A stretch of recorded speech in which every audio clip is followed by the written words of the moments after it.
was to say that because he'd made each of the races, what they call races, separately, they therefore could have different attributes. So the white folk could be smarter than the black folks, and the yellow folks, and the brown folks, and the red folks. If you start with the premise that all life comes out of Africa, then all humans come out the same basic stock. And you have no basis then for presuming that one group of humans has any native intelligence any higher than any other group. So racism itself comes out of that mindset that Europeans have had. Sounds like the biblical, you made me better. Why should I have to bow down to this one you done made now when you made me better? That's a good point, because it sounds like the same thing. When Europeans were searching for religion that would be equivalent to other world religions, they had to find something that had some components they could work with. Christianity comes out of Judaism. Judaism has a basic statement in it. God chose the Hebrew people as his people. Now, technically, Hebrews, Jews if you will, have a different outlook on that. They don't see themselves technically as being any better than anybody else. They say they have a special responsibility to live in such a way as to show other people how to live. But that kernel of specialness was enough for Europeans to latch on to. And that, for them, they focus on the fact that we are chosen not to be better leaders, to show better. We are chosen because we are so much better innately ourselves. And so that's the basis of the thought that was operating at the time that Darwin was doing his work. The thought was white people were made special. Yeah, God made brown people and made black people and made yellow people and wasn't the red people, but he started running out of materials by the time they got to them. Line on top. Yeah, and that's a very important statement, because you got to have a lot of boldness to lie on God. But that's been the way that folks have operated throughout history. It comes out of these two different views of reality. Now, back in 150 AD, there was a guy named, who they called Ptolemy. And Ptolemy's findings were that the earth was a fixed, inert, immovable mass located at the center of the universe. And that all celestial bodies, including the sun and the fixed stars, revolved around the earth. It was a theory that appealed to human nature. No, it was a theory that appealed to European view of human nature. It fit with the casual observations that a person might want to make in the field. And second, it fed man's ego. It fed European man's ego, that he was the center of the universe. This is 150 AD now, Claudius Ptolemy. Now, the Ptolemies were Greeks who lived in Africa. The reference I looked at said he was Egyptian, and that's technically correct. He lived in Egypt. But the Ptolemies were Greeks who moved to Egypt when the Greeks just became totally enamored with Egypt. In fact, the Ptolemies were a ruling family. And when they discovered Egypt, they relocated the capital of the modern world from Rome to Alexandria in Egypt. And for 10 generations, they ruled from Africa, from Egypt. I think it was Ptolemy 10 fell out of grace. They exiled him by sending his butt back to Rome. Okay. They started dressing like Egyptians and doing everything like Egyptians. Now, Nicholas Copernicus comes along later on, 1473.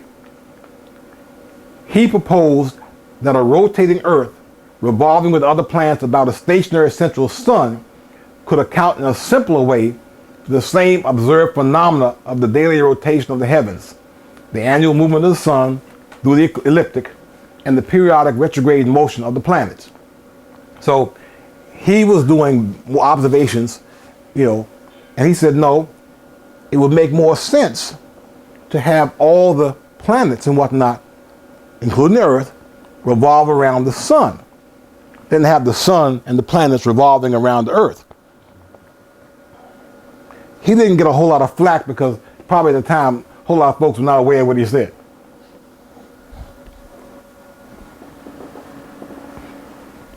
Then came along a guy we called Galileo Galilei, 1564, 1642. A little bit later, people had a little bit more information by the time. Galileo said, I do not feel obliged to believe that the same God who has endowed us with sense, reason, and intellect has intended us to forego their use.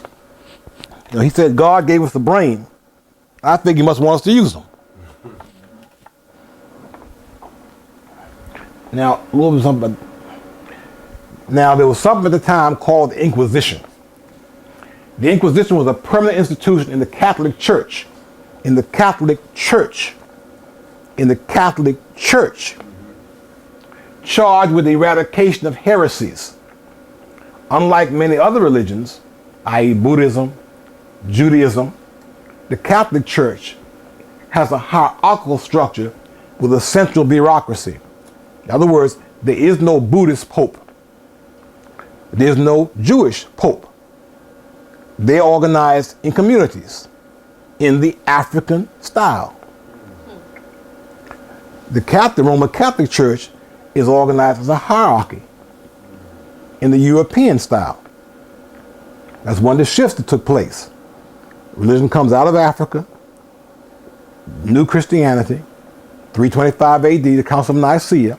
They form what now becomes the Holy Roman Catholic Church, which has the kernels of the African religion, but in a European structured way of thinking. Okay? And so they formed the Inquisition because they said there's only one way to think. And anybody who thinks any differently than what we say has committed a heresy. Heresies from heresis, means sect or school of belief, were a problem for the church from the beginning. In the early centuries, there were Arians and Manichaeans. In the Middle Ages, there were Carathes and Waldenese. And in the Renaissance, there were the Hussites, Lutherans, Calvinists, and Rosicrucians. Efforts to suppress heresies were initially ad hoc, not organized. But in the Middle Ages, a permanent structure came into being to deal with the problem. In other words, in the Roman Catholic Church, every time a group rose up that said anything different than what the leaders of the church said, they said, you're a different sect, you're not allowed to be different, everything has to come up under our structure, and we got the right, since we're the ones who are all right, we got the right to do away with you.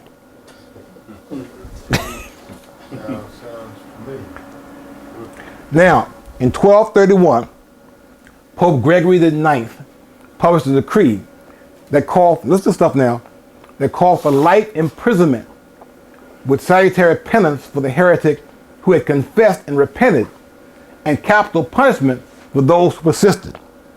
In other words, if you committed a heresy, if you belonged to any group other than what the Roman Catholic Church was saying, if you admitted you was wrong, and you will do penance, you got life imprisonment. Otherwise, they're going to kill you. So the church was officially in charge of killing. Okay? The secular authorities were to carry out the execution. In other words, they said the bishops and the cardinals don't have to do the actual killing themselves. Since they're in charge of the state, they have the state do it. Pope Gregory relieved the bishops and archbishops of the obligation and made it the duty of the Dominican order, through many inquisitions, though many inquisition members of other orders, through many, though many inquisitors were members of other orders or of the secular clergy. In other words, they created a separate order in the Catholic Church, the Dominicans, who were given the authority to carry out the executions. Sir? I'm just wondering whether or not the fact that the Dominican order was chosen to do there, what effect has that had as we have come down through history in terms of how the Dominican order differs from other orders of the Catholic Church? Well, quite frankly, I have not spent much time looking at that, but I would suspect that, like many other things in history, that's not talked about very much anymore. I would imagine there are a whole lot of folks who are now Dominicans who have no idea what the original reason for the Dominicans being formed was. Just as there are a whole lot of people who've now joined Planned Parenthood who don't know that Planned Parenthood came out of the eugenics movement to do away with lesser races. Yeah. Okay? So what happens in history is that when things fall out of favor, very often they're not talked about anymore. So I would imagine that there are many Dominicans who have no idea what the history of their order was. Come in. Excuse me. Yes. That's me. Yes, come in, sir. I've been looking around here for about 35 minutes. Well, I'm glad you found us. Have a seat over here. Brother Leon Bonham, you've probably heard, you can have a seat right here. You've probably heard Brother Bonham on the Brother McCain's show. He's one of the most intelligent folks who calls in there. I'm glad he's with us today. Thank you. But sometimes I don't think I'm that bright. We're talking about the history, the times that Darwin grew up in, and the whole discovery of the process of how humans came into being. Now, the Inquisition, through the Roman Catholic Church, also had a judicial process. And here's what it was. The judge or inquisitor could bring suit against anyone. He's the super prosecutor. The accused had to testify against himself or herself and did not have the right to face or question his or her accuser. It was acceptable to take testimony from criminals, persons of bad reputation, excommunicated people, and other heretics themselves. Anybody want to talk about you can talk about you. The accused did not have the right to counsel, and blood relationships did not exempt one from the duty to testify against the accused. Sentences could not be appealed. Oh my goodness. The exact opposite. So if you think things are bad in the judicial process right now, they're a whole lot better now than they used to be. You testify against yourself, anybody can testify against you, couldn't even know who it was, no right to counsel, they can make your mama talk about you, and once they put the sentence on you, it could not be appealed. Pull that chair on back to Brother Carver. Now, so now you know about the process. Here are the sentences. The findings of the Inquisition were read before a large audience. The penitents abjured on their knees with one hand held on the Bible, with one hand on the Bible held by the Inquisitor. Penalties went from visits to churches, pilgrimage, and wearing the cross of infamy to imprisonment, usually for life, but sentences were often commuted. And if the accused would not abjure, death. Death was by burning at the stake. It was carried out by the secular authorities. In some serious cases, when the accused had died before proceedings could be instituted, his or her remains could be exhumed and burned. Death or life imprisonment was always accompanied by the confiscation of all the accused property. So of course now that made it even more interesting, because now if somebody wanted your stuff, they accuse you of being a heretic. Think about that. Think about a church being so vicious that if you died before they could do the job on you, they'd dig you up and burn you. As bad as the guy going in the church and shoot the coffin. Now, Galileo's belief in the Copernican system eventually got him into trouble with the Catholic Church. The Inquisition was a permanent institution in the Catholic Church charged with the eradication of heresies. A committee of consultants declared to the Inquisition that the Copernican proposition that the sun is the center of the universe was a heresy. These were the commission of church leaders. They were not scientists. They were just, like some of these folks pushing intelligent design. They're just people in the street. Because Galileo supported the Copernican system, he was warned by Cardinal Bellarmine under an order of Pope Paul V that he should not discuss or defend Copernican theories. In 1624, Galileo was assured by Pope Urban VIII that he could write about Copernican theory as long as he treated it as a mathematical proposition.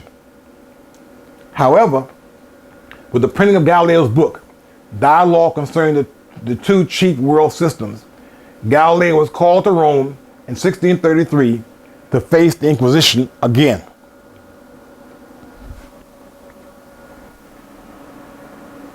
Galileo was found guilty of heresy for his dialogue and was sent to his home near Florence, where he was be under house arrest for the remainder of his life. In 1638, the Inquisition allowed Galileo to move to his home in Florence so he could be closer to his doctors. By that time, he was totally blind. In 1642, Galileo died at his home outside of Florence. So this is the basis of what was going on at the time that Darwin began to make his discoveries. This is part of the reason that Darwin planned to have this stuff published only after his death, knowing that even then they might dig him up and burn him. But that'd be preferable to being burned while you're still alive.